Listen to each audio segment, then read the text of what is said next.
ইনি লিপিকা সরেন। দীর্ঘ 10 থেকে 12 বছর ধরে জল আনতে যান বাড়ির পাশে মাগটু থেকে। শুধু লিপিকা এবং তার গ্রাম সন্ধ্যাপুকুর না, তার সাথে পাশের আরও 7-8টি গ্রামের প্রায় 15 থেকে 20 হাজার লোক এই জলকষ্টে ভুগছেন। প্রতিদিন গ্রামের মেয়ে বউরা বেরিয়ে যান হাতে কলসি, মাথায় ভার নিয়ে জল আনতে। বাড়ির পাশে মার্ক 2 থাকলেও সেটি সাময়িক। কিছু জায়গায় মার্ক 2 নষ্ট হয়ে রয়েছে এবং এলাকার একাধিক টিউবওয়েলও নষ্ট, সেগুলি ঠিক করবার নামমাত্র নেই। পথটা সহজ নয়, কারণ জল পেলে তবেই রান্না হবে, সেই জল পান করা হবে, সেই জলেই টিকে থাকবে পরিবারগুলি। ওনাদের ভরসা এখন শুধু একটা মার্ক 2, সেও খারাপ হবার পরিস্থিতি। যদি খারাপ হয়ে পড়ে তবে পুকুরের নোংরা জলই পান করতে হবে, এমনই বলছেন ওনারা। সমস্যা হলো এই যে জলের জন্যে আমাদের কোনো নাই, কোনো রকম কোনো প্লেন নাই। তো এই যে কৃষক কাজ করে জলটা পাচ্ছি না, এইটাই জল এমনি লাগাই দিচ্ছে, জলের প্রবলেম আছে, জল ওঠে না। জল কীভাবে পাচ্ছেন এখন? জল ওই কষ্ট করে চালাচ্ছি এরকমই। যদি যোগাযোগ করে জলটা দেয় তাহলে ভালো হবে আমাদের। আর যদি না পাওয়া যায় তখন কি করবেন? কী করবে না, পুকুরের জলটা খাওয়া হবে, পুকুর গেলে খাওয়াটাই বন্ধ। কৃষিকাজ আমরা দিতে পারি না, আকাশ থেকে যে জলটা হয় ওই জলে। তাতে ফসল কি ভালো হয়? ভালো হয় না তো। কিরকম হয়? ওই এখন ধান চাষ করলে 10 মণ 15 মণ করে হয়, আচ্ছা, তাছাড়া অন্য কিছু তো নাই। সরষায় বিনা জলে কিছু আছে ওটাই।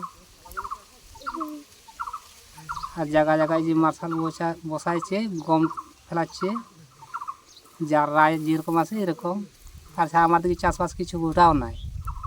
দক্ষিণ দিনাজপুর জেলার তপন ব্লকের একটি ছোট্ট গ্রাম সন্ধ্যাপুকুর। বাইরে থেকে দেখলে শান্ত নিরিবিলি। এই গ্রামে এলে বোঝা যাবে যে জল এখানে শুধু সাধারণ প্রয়োজন নয়, এটি বেঁচে থাকার প্রতিদিনের সংগ্রাম।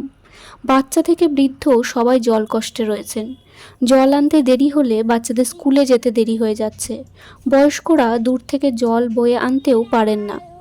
গ্রামের মানুষ বারবার পঞ্চায়েত বিডিও অফিসে জানিয়েছেন স্থায়ী সমাধানের জন্য। প্রতিবারই এসেছে আশ্বাস, দেওয়া হয়েছে সাময়িক সমাধান, মার্ক 2, যেন সমস্যা শেষ। কিন্তু সেই আশার আলো জ্বলে থাকেনি বেশি দিন। 1 বছরের মধ্যেই বিকল হয়ে গেছে, আবার ফিরে এসেছে নতুন কষ্ট। এই সমস্যা শুধু সন্ধ্যাপুকুরের নয়, গোটা তপন ব্লকের। জলের সমস্যা, রান্না করা সমস্যা আছে, জল নাই। আবার বাচ্চা চান করা সমস্যা, জল নাই। ক্ষেতের জল নাই।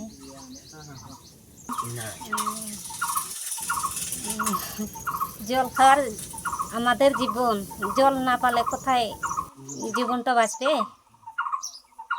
জলটাই সমস্যা আমাদের। কত দূর থেকে জল আনেন? অনেক দূর থেকে, ওটাও মানে ঠিক মতন জল বার হয় না কোনো সময়। রাত বিরেতে জল আনতে যাওয়া হয়? যান?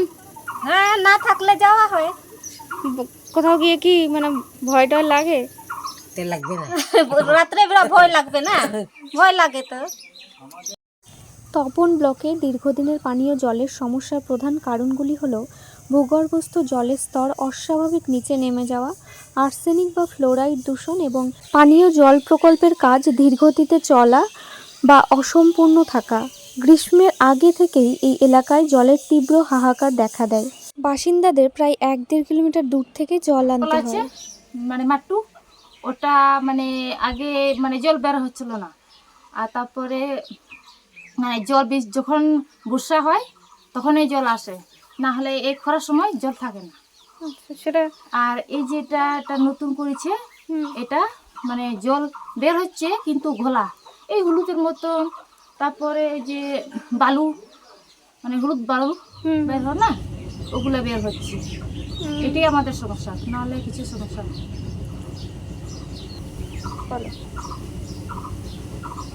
আমরা তো আদিবাসী, মানে আমরা তো মানে এই জল তো আর জল ছাড়া তো আর থাকতে পারবো না। যে মানে বাচ্চাও আসতে কোথায় থেকে যে রোদ থেকে আসছে, তো ওই খাতে যাবে, তো বাড়ি না আসলে কেমন করে জল পাবে? তোমার সাথে জল নেই, তাহলে কোথায় থেকে পাবে? বাড়িতে আসতে হয়, তার জন্য জল পাই। তাহলে আমাদেরকে মানে সুবিধা করে দাও জলের জন্যে, এটাই আমাদের না হলে কিছু মানে এখন তো পুকুর তো শুকিয়ে যাচ্ছে, এখন তো বাথরুমে যেতে জল লাগে ফলে না, আর ওই পুকুর তো মানে খুব ঘোলা, আর এমন নোংরা মানে যেতেই পারছি না। এখানের অসংখ্য গ্রাম একইভাবে লড়ছে আর অপেক্ষা করছে স্থায়ী সমাধানের। তপনের পূর্ব সাইডটা আমার যে তপন বিধানসভা, এমনি পিছিয়ে পড়া বিধানসভা, একটা আদিবাসী বিধানসভা, কিন্তু তপনের পশ্চিম সাইডটা সেখানে কিন্তু জলের অত্যন্ত সমস্যা। আজকে চৈত্র বৈশাখ মাসে সেখানে জলের খুব মানে স্তর অনেক নিচে নেমে যায়। তো আমি যখন প্রথম 2021 সালে দাঁড়াই প্রার্থী হই, সেখানকার সম্পর্কে আমি আগে থেকে ওয়াকিবহাল ছিলাম বা আছি, কিন্তু সেখানে কি দেখা যাচ্ছে যে আমি বিধায়ক হওয়ার পর সেই জল কষ্ট দূর করব এই প্রতিশ্রুতি আমি দিয়েছিলাম, কিন্তু বারবার পিএইচই অফিসে দরবার করে এর কোনো সুরাহা হয়নি। শুধু পিএইচই অফিসে না, জেলাতে না, আজকে জেলা শাসকের কাছে, তারপরে বিধানসভায় এই বিষয়ে আমি এবং গঙ্গারামপুরের যিনি বিধায়ক আছেন সত্যেন্দ্রনাথ রায়, আমরা দুজনেই দরবার করেছি, কিন্তু কোনো কর্ণপাত করেনি। আপনারা জানেন সেখানে কেন্দ্র সরকার জল জীবন মিশন প্রকল্পে কোটি কোটি টাকা দিয়েছে এই দক্ষিণ দিনাজপুরের জন্য, বাড়ি বাড়ি জল পৌঁছানোর জন্য। প্রশ্নটা আর ছোট থাকে না, বড় হয়ে দাঁড়ায়। কেন আজও একটি পুরো ব্লকের মানুষকে বেঁচে থাকার মৌলিক অধিকার জলের জন্য লড়তে হবে? এই সমস্যার ভিডিও এখন আমরা সোশ্যাল মিডিয়ায় শেয়ার করলাম। সামনে ইলেকশন, তাই আধিকারিকরা এখন যথেষ্ট ব্যস্ত। বাকি প্রসেস আমরা ইলেকশনের পর করব।